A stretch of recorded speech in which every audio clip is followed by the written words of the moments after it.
Baby நல்ல புரண்டு புரண்டு புரண்டு படுக்க தெரியுதுல, இப்படி வச்சுட்டு போவாங்க. இப்படிலாம் பண்ணா லட்சுமி வருமா? மூலவி தான் வரும்.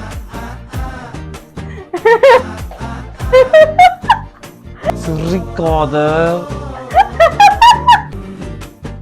சீரியஸா பேசிக்கிட்டு இருக்கேன். அதுல அவன் பேச்சு அவ கேட்கிறான். நான் சொல்ல வேண்டிய விதத்துல சொல்றதா நீங்க கேட்பீங்க. ஏய் போய் காபி விடுவா.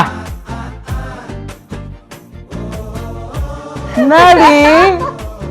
ஏய் என்னைக்கு நான் போட்டிருக்கேன்? புதுசா காவடி பண்ணிட்டு போ. போ போ.